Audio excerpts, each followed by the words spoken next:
Hello everyone, welcome to your channel basic knowledge. मैं नेहा। जैसा कि हमने पार्ट्स ऑफ स्पीच के सीरीज शुरू की थी, तो हमने पिछले वीडियो में वर्ब के बारे में देखा था, जिसमें हमने वर्ब के बारे में पता किया था, वर्ब क्या होती है, और transitive, intransitive verb, main verb, सब हेल्पिंग वर्ब, ठीक है। और साथ ही साथ हमने रेगुलर और इरेगुलर वर्ब भी देख लिया था, ठीक है। आज हम बात करेंगे कुछ रूल्स, वर्ब से रिलेटेड कुछ रूल्स, ठीक है, जो कि एग्जाम में बहुत पूछे जाते हैं। तो आइए शुरू करते हैं आज का ये वीडियो।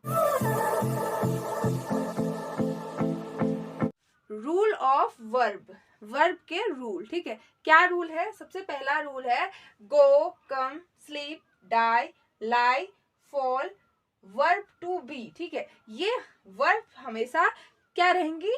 इंट्रांजिटिव। इंट्रांजिटिव, ट्रांजिटिव मैंने बताए थे आपको। ट्रांजिटिव क्या होते हैं? ट्रांजिटिव जिनमें ऑब्जेक्ट जरूरी होता है, बिना ऑब्जेक्ट के सेंटेंस नहीं बनाए जाते, और इंट्रांजिटिव बिना ऑब्जेक्ट के भी सेंटेंस बनाए जा सकते हैं, ठीक है। यानी कि कहें तो ट्रांजिटिव वर्ब में ऑब्जेक्ट की जरूरत पड़ती है, उसमें ऑब्जेक्ट का होना जरूरी होता है, जबकि इंट्रांजिटिव में ऑब्जेक्ट नहीं भी हो कोई फर्क नहीं पड़ता, ठीक है। तो इस टाइप की वर्ब्स ठीक थी। तो इसमें क्या कह रहा है? इसमें कह रहा है जो गो, गो यानी होता है जाना, कम यानी आना, स्लिप यानी सोना, डाई मतलब मरना, लाई मतलब झूठ बोलना, फॉल, फॉल मतलब गिर जाना, और to be verb, to be verb क्या होती है? इज, एम, आर और वॉज, वेयर, ठीक है। ये सभी जो वर्ब हैं, यह हमेशा इंट्रांजिटिव ही बनेंगी। किसी भी सेंटेंस में यह इंट्रांजिटिव वर्ब ही बनाई जाएंगी, क्योंकि इनका जो प्रभाव है वह सब्जेक्ट पर ही पड़ता है, ऑब्जेक्ट पर नहीं पड़ता है, ठीक है। इसका इन वर्ब्स का प्रभाव, इनका प्रभाव सब्जेक्ट पर ही पड़ेगा, ठीक है, ऑब्जेक्ट पर नहीं पड़ेगा। इसीलिए ये हमेशा क्या बनाई जाएंगी? इंट्रांजिटिव ही रहेंगी, ठीक है। जैसे कि फॉर एग्जांपल हम गो की बात कर रहे हैं। गो, गो यानी होता है जाना, ठीक है। जैसे एक सेंटेंस बोलूं मैं, रमा इज गोइंग, ठीक है, टू मार्केट, ठीक है, ऐसा बोल सकते हैं हम, Rama is going to market. तो हम यहाँ पे इसका ट्रांसलेट करें हिंदी में, तो रमा बाजार जा रही है, ठीक है, जा रही है को, तो जा रही है। अगर आपको पता लगाना है कि यह ट्रांजिटिव वर्ब है या इंट्रांजिटिव वर्ब है, तो आप क्या करोगे? कुछ क्वेश्चन पूछोगे। आप क्या पूछ सकते हो, ठीक है, आप किसे पूछ सकते हो, आप किसको पूछ सकते हो, ठीक है। आप क्या पूछ सकते हो, कैसे पूछ सकते हो, और किसको पूछ सकते हो। 3 क्वेश्चन आप पूछोगे तो आपको पता लग जाएगा कि यह वर्ब ट्रांजिटिव है या इंट्रांजिटिव है, ठीक है। तो यहाँ पे मैंने बोला Rama is going to market, Rama market जा रही है। तो यहाँ पे अगर हम पूछे क्या, तो जा रही है, क्या जा रही है, क्या जा रही है, मैं आपको इसका आंसर मिल रहा है? इसमें नहीं मिल रहा है। क्या का मतलब हमें नहीं पता चल रहा। उसी तरह कैसे, कैसे जा रही है, तो इसका मतलब ही नहीं पता चल रहा। किसको जा रही है, इसका मतलब भी नहीं पता चल रहा। तो ये जो जाना है, ये जो जाना है, ये गो है जो, वह क्या कहलाएगी? हमारी इंट्रांजिटिव वर्ब कहलाएगी, ठीक। उसी तरह बात करें कम की, कम यानी आना। आने में भी जैसे कि रमा स्कूल से आ रही है, अगर हम यहाँ गए रमा स्कूल से आ रही है, तो Rama is coming from school. तो यहाँ पे हम देख सकते हैं कि आ रही है, कहाँ, क्या आ रही है, क्या आ रही है से हमें आंसर नहीं पता चल रहा। उसी तरह कैसे आ रही है पूछे तो भी हमें आंसर नहीं पता चल रहा। किसको आ रही है पूछे तो भी आंसर नहीं पता चला। तो कम यानी आना क्या हो गई? यह भी एक इंट्रांजिटिव वर्ब कहलाएगी, ठीक है। उसी तरह अगला है स्लीप। स्लीप यानी सोना, नींद आना, सोना। जैसे गीता सो गई, ठीक है, गीता सो गई, गीता स्लेप्ट, ठीक है। तो यहाँ पे हमने स्लेप्ट, स्लीप की थर्ड फॉर्म बोली, क्योंकि यह पास्ट हो जा रहा है, ठीक है, ये सेंटेंस पास्ट में है, तो इसीलिए हमने स्लीप की, slip, slept third form use करी। तो यहाँ पे हम बात हमारी पूरी हो गई है, ठीक है। स्लिप, आगे हमें कुछ नहीं बोलना है, ठीक है। तो ये स्लिप अगर हम देखना चाहें कि ये ट्रांजिटिव वर्ब है या इंट्रांजिटिव वर्ब है, तो हम क्या करेंगे? कोई क्वेश्चन पूछेंगे, जैसे कि क्या सो गई है, पता चल रहा है? नहीं। कैसे सो गई है, नहीं मालूम चल रहा। किसको सो गई है, नहीं मालूम चल रहा। तो ये जो स्लिप है वह क्या कहलाएगी? हमारी इंट्रांजिटिव वर्ब। उसी तरह डाई, डाई यानी वह मर गया, ठीक है, वह मर गया, ही हैज डाई, वह मर गया, ठीक है। तो यहाँ पे जो डाई है, जो वर्ब है डाई, वह क्या कहलाएगी? हमारी इंट्रांजिटिव वर्ब कहलाएगी, ठीक है। क्योंकि इनका जो प्रभाव है वह ऑब्जेक्ट पर नहीं पड़ रहा है, ठीक है। लाई, उसने झूठ बोला, ठीक है, उसने झूठ बोला, बात हमारी यहीं पे खत्म हो गई है, ऑब्जेक्ट की जरूरत हमें नहीं पड़ रही है, ठीक है। फॉल, वह गिर गया, ठीक है। तो ये सभी जो भी है वर्ब। अब लास्ट हमारा बचा है वर्ब टू बी यानी इज एम आर और वज वेर, तो ये भी क्या कहलाएंगे, हमारी इंट्रांजिटिव वर्ब कहलाएंगी, ठीक है। तो आई होप आपको ये अच्छे से समझ में आया होगा। अब मैं बात करती हूँ कि ऑब्जेक्ट, सबसे पहले ऑब्जेक्ट के बारे में आपको पता होना चाहिए कि क्या होता है। बिना ऑब्जेक्ट के पता किए आप ट्रांजिटिव और इंट्रांजिटिव वर्ब नहीं आइडेंटिफाई कर सकते, ठीक है। फॉर एग्जांपल मैं कहूँ उसने पत्थर फेंका, तो यहाँ पे वह फेंकने का काम कर रहा है, तो फेंकना किस पर प्रभाव पड़ रहा है, उसने पत्थर फेंका, तो उसने, ठीक है, उसने क्या है यहाँ पे सब्जेक्ट है, फेंका क्या है यहाँ पे वर्ब है, ठीक है। और पत्थर यहाँ पे क्या है, ऑब्जेक्ट है, ठीक है। यहाँ पे पत्थर क्या है, ऑब्जेक्ट है। तो फेंकने का काम किस पर हो रहा है, पत्थर, ठीक है, पत्थर को फेंका जा रहा है। किसको फेंका जा रहा है, पत्थर को। तो यहाँ पे अगर हम पूछे, ठीक है, क्या फेंका जा रहा है, पत्थर, ठीक है। किसे फेंका जा रहा है, पत्थर को। तो यहाँ पे हमें मालूम चल रहा है कि ऑब्जेक्ट क्या है, तो वर्ब का प्रभाव पड़ रहा है ऑब्जेक्ट में, तो ये फेंकना क्या हो जाएगा, हमारा ट्रांजिटिव वर्ब हो जाएगी, ठीक है। आई होप आपको ये कॉन्सेप्ट बेहतर समझ में आया होगा। अब हम बात करते हैं नेक्स्ट की। अब नेक्स्ट देखिए, he teaches to us English, वह हमें इंग्लिश पढ़ाता है। तो यहाँ पे जो टीच है, यहाँ पे जो टीच यानी होता है सिखाना, पढ़ाना, ठीक है। तो जो टीच वर्ब है वह हमारी हमेशा क्या होगी, ट्रांजिटिव होगी, क्योंकि इसका प्रभाव ऑब्जेक्ट पर पड़ रहा है। बिना ऑब्जेक्ट के हम सेंटेंस यह नहीं बना सकते। जैसे कि हम बोले कि वह पढ़ाता है, तो वह पढ़ाता है कहें तो क्या पढ़ाता है, हम मीनिंग, ठीक है, हमें आंसर इसका मिल रहा है, ठीक है। किसको पढ़ा रहा है, अस, हमें पढ़ा रहा है, क्या पढ़ा रहा है, इंग्लिश पढ़ा रहा है। तो टीच जो है वह वर्ब हमारी हो जाएगी ट्रांजिटिव वर्ब, ठीक है, ट्रांजिटिव वर्ब हो जाएगी। और जो ये ऑब्जेक्ट है, अस यहाँ पे ऑब्जेक्ट है, ठीक है।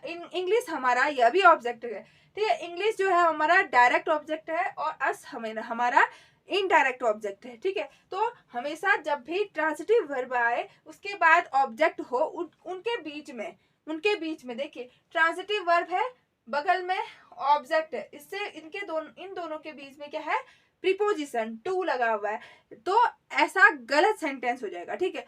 कभी भी ट्रांजिटिव वर्ब और ऑब्जेक्ट के बीच में प्रीपोजिशन नहीं आता है, ठीक है। तो यहाँ पे ये सेंटेंस गलत है, इसको हम सही कर देते हैं। अब ये सेंटेंस हो गया एकदम राइट, ठीक है।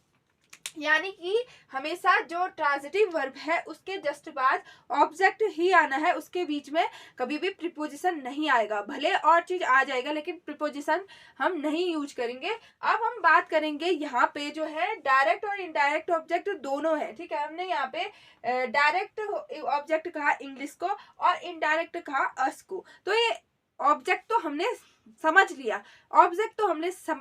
लिया कि ऑब्जेक्ट क्या होता है, लेकिन इनडायरेक्ट डायरेक्ट इसको हम कैसे आइडेंटिफाई करेंगे, ठीक है, यह भी देखते हैं। देखिए इस सेंटेंस में टीच, पढ़ाना, सबसे पहले जो पढ़ाना जो वर्ब है उसका प्रभाव किस पर पड़ रहा है, क्या अस पर पड़ रहा है या इंग्लिश पर पड़ रहा है हमें, ठीक है, या इंग्लिश किस पर पड़ रहा है, वह हमें इंग्लिश पढ़ाता है, वह हमें क्या पढ़ाता है, इंग्लिश, ठीक है। सबसे पहले पढ़ाने का काम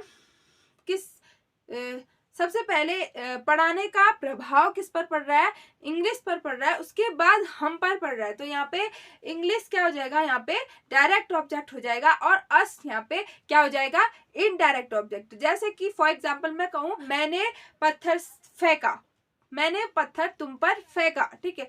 मैंने यहाँ पे क्या कहा, मैंने पत्थर तुम पर फेंका। तो यहाँ पे फेंकने का काम प्रभाव किस पर पड़ रहा है, पहले फेंकने का प्रभाव सबसे पहले किस पर पड़ रहा है, पत्थर पर पड़ रहा है, ठीक है। तो पत्थर यहाँ पे क्या हो जाएगा, डायरेक्ट ऑब्जेक्ट हो जाएगा और किस पर फेंका, तुम पर फेंका, तो तुम यहाँ पे क्या हो जाएगा, इनडायरेक्ट ऑब्जेक्ट, ठीक है। उसी तरह यहाँ पे देख इंग्लिश, ठीक है, सबसे पहले प्रभाव पड़ रहा है इंग्लिश। अगर इंग्लिश ही नहीं होता तो हम आपको पढ़ाते क्या, ठीक है।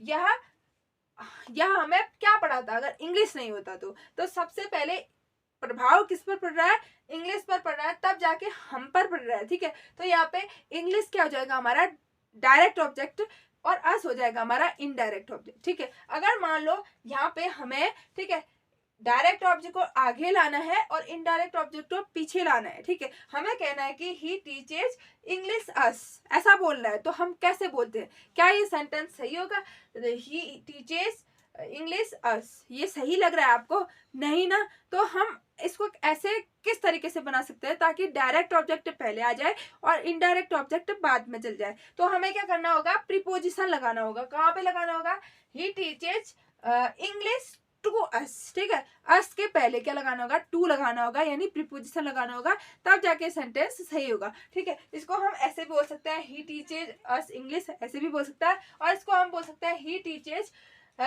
इंग्लिश टू अस, ठीक है, ही टीचेज इंग्लिश टू अस। तो यहाँ पे ये भी सेंटेंस सही रहेगा, ठीक है। तो इस तरह से बनेगा। अब हम बात करते हैं नेक्स्ट की। नेक्स्ट है ट्रांजिटिव वर्ब के बाद दो ऑब्जेक्ट हों, ठीक है। ट्रांजिटिव वर्ब के बाद अगर दो ऑब्जेक्ट हों, transitive verb plus indirect object plus direct object, ठीक है। तो किस तरीके से बनेगा इस सीक्वेंस देखिए। अगर मान लो दो ऑब्जेक्ट हो, ठीक है, दो ऑब्जेक्ट हो, जैसे कि मैंने ऊपर बताया था आपको, ठीक है, दो ऑब्जेक्ट थे किसी सेंटेंस में, तो किस तरीके से बनेगा। जैसे मान लो ही टीचेज अस मैथ, तो यहाँ पे इंग्लिश था, यहाँ पे मैथ कर दिया है, बात तो वही है, ठीक है। तो मैंने आपको बताया था सबसे पहले इनडायरेक्ट ऑब्जेक्ट फिर डायरेक्ट ऑब्जेक्ट। अगर डायरेक्ट ऑब्जेक्ट पहले को लोगे तो बीच में प्रीपोजिशन आ जाएगा, उसके बाद इनडायरेक्ट ऑब्जेक्ट आ जाएगा, ठीक है। ये आपको कंफर्म हो गया। अब अगले अब नेक्स्ट में बढ़ते हैं, ठीक है। दो मॉडल वर्ब एक साथ नहीं लगेंगे किसी भी सेंटेंस में। दो मॉडल वर्ब, ठीक है, दो मॉडल वर्ब किसी सेंटेंस में आई तो वो सेंटेंस हो जाएगा तुम्हारा गलत। जैसे कि यहाँ पे सी मस्ट शुड हेल्प हिम, तुम्हें उसकी मदद करनी चाहिए, ठीक है। तो यहाँ पे मस्ट भी आ गया, शुड भी आ गया। ये क्या बात हुई, दोनों मॉडल वर्ब किसी भी सेंटेंस में नहीं आ सकते, ठीक है। ये आप ध्यान रखिए, ठीक है। किसी भी सेंटेंस में हम दो मॉडल वर्ब यूज नहीं कर सकते। मस्ट और शुड दोनों एक साथ नहीं आ सकते। या तो आएगा सी मस्ट हेल्प हिम या फिर आएगा सी शुड हेल्प हिम, ठीक है। एक ही मॉडल वर्ब आएगी किसी भी सेंटेंस में, हम एक ही मॉडल वर्ब यूज करेंगे, ठीक है। आई होप आपको यहाँ तक अच्छे से समझ में आएगा। अब अगला बात करते हैं हम, ठीक है। यहाँ पे मैंने कुछ वर्ब्स लिखी हैं जो कि लिंकिंग वर्ब की कैटेगरी में आती हैं।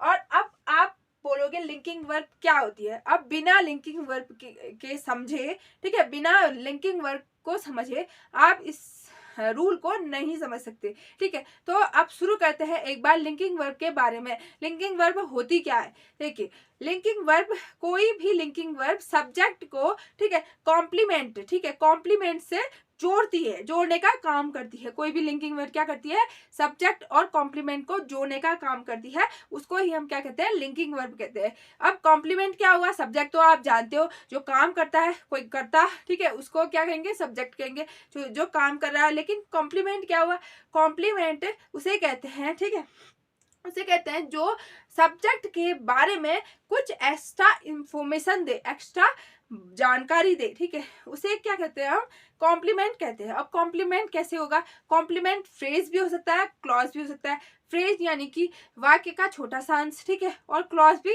वाक्य का छोटा सा अंश, ठीक है। तो जैसे कि फॉर एग्जाम्पल मैं कहूँ सी लुक्ड एट द विंडो, ठीक है, सी लुक्ड एट द विंडो। तो यहाँ पे हमने देखा इसका हिंदी अनुवाद क्या है, उसने खिड़की से देखा, उसने खिड़की से देखा। तो सी लुक्ड एट द विंडो, तो यहाँ पे लुक्ड, जो लुक्ड है, ठीक है, वर्ब है, उसके बाद हमने क्या कॉम्प्लीमेंट यूज किया, at the window. At the window हमने कॉम्प्लीमेंट यूज किया किसके बारे में, सी के बारे में, यानी जो सब्जेक्ट है वह कैसे देख रहा है, खिड़की से देख रहा है। तो यहाँ पे कॉम्प्लीमेंट हो जाएगा एट द विंडो, जो हमारा सब्जेक्ट के बारे में क्या बता रहा है, कुछ इंफॉर्मेशन दे रहा है, कुछ सूचना बता रहा है, ठीक है। तो ये यहाँ पे सब्जेक्ट कॉम्प्लीमेंट हो गया। अब बात करते हैं जो ये कॉम्प्लीमेंट है वह कितने टाइप के होते हैं। सब्जेक्टिव कॉम्प्लीमेंट और ऑब्जेक्टिव कॉम्प्लीमेंट, ठीक है। सब्जेक्टिव कॉम्प्लीमेंट हमेशा सब्जेक्ट के बारे में बताएगा, उसके बारे में एक्स्ट्रा इन्फॉर्मेशन देगा, उसके बारे में जानकारी देगा, जबकि ऑब्जेक्टिव कॉम्प्लीमेंट ऑब्जेक्ट के बारे में इंफॉर्मेशन देगा, उसके बारे में अतिरिक्त सूचना देगा, ठीक है। ये बात हम आगे करेंगे, फिलहाल मैंने जानकारी के लिए बता दिया, ठीक है। तो आपको क्या ध्यान रखना है यहाँ पे, कॉम्प्लीमेंट क्या होता है। कॉम्प्लीमेंट कभी भी सब्जेक्ट के बारे में हम कुछ एक्स्ट्रा इन्फॉर्मेशन देता है, उसी को कॉम्प्लीमेंट कहते हैं। तो ये लिंकिंग वर्ब, जो लिंकिंग वर्ब है वो क्या करती है, सब्जेक्ट को कॉम्प्लीमेंट से जोड़ती है। तो यहाँ पे जोड़ने का काम किसने किया, लुक्ड ने किया, यानी लुक ने किया। तो लुक क्या हो गई, हमारी लिंकिंग वर्ब हो गई, ठीक है। तो देखिए ऐसे ही वर्ब हमारे यहाँ पे अपेयर, अपेयर यानी कि प्रकट होना, ठीक है। टेस्ट यानी कि स्वाद लेना, स्मेल मतलब होता है सूंघना, ठीक है। फील मतलब महसूस करना, लुक मतलब देखना, और साउंड मतलब आवाज करना, ग्रो मतलब बढ़ना, ठीक है, उगना बढ़ना। अगला सीम मतलब होता है लगना, किसी कुछ चीज लगना, महसूस होना तो फील हो जाता है, ठीक है। कुछ चीज लगना, मुझे ऐसा लगा, जैसे मान लो मैं कहूँ मुझे ऐसा लगा कि वह खुश है, ठीक है, मुझे ऐसा लगा कि वह दुखी है।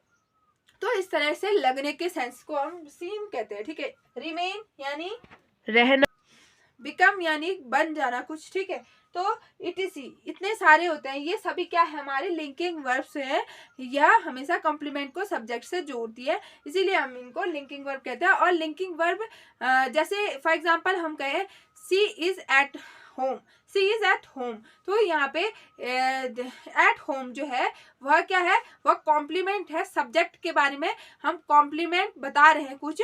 तो इज क्या कर रहा है, यहाँ पे सब्जेक्ट और कॉम्प्लीमेंट को जोड़ रहा है, तो इज क्या, इज भी क्या हो जाएगा, हमारा लिंकिंग वर्ब कहलाएगा, ठीक है। तो जिसके पास ऑब्जेक्ट नहीं आता, देखिए यहाँ पे भी लिखा हुआ है मैंने, जो ऐसी वर्ब है जो लिंकिंग वर्ब है इनके बाद ऑब्जेक्ट नहीं आता है, कॉम्प्लीमेंट आता है, ठीक है। ऑब्जेक्ट नहीं आएगा इनके बाद, कॉम्प्लीमेंट आएगा, ठीक है। सब्जेक्ट के बारे में कॉम्प्लीमेंट करेगा, जबकि ऑब्जेक्ट नहीं आता है, ठीक है। जैसे कि for example the pasta tasted delicious. अगला my brother become a physician, मेरा भाई फिजिशियन है, यानी हो गया है, ठीक है। तो यहाँ पे जो बिकम है वह फिजिशियन, अ फिजिशियन, इस कॉम्प्लीमेंट को सब्जेक्ट से जोड़ा है, सब्जेक्ट है यहाँ पे माय ब्रदर और कॉम्प्लीमेंट है अ फिजिशियन, तो इन दोनों को जोड़ने का काम कर रहा है बिकम। तो यहाँ पे बिकम क्या हो जाएगा, हमारी लिंकिंग वर्ब हो जाएगी, ठीक है। तो आई होप ये रूल आपको अच्छे से समझ में आए होंगे, ये वर्ब का कॉन्सेप्ट अच्छे से समझ में आएगा। अब हम अगले वीडियो में मिलते हैं, तब तक के लिए गुड।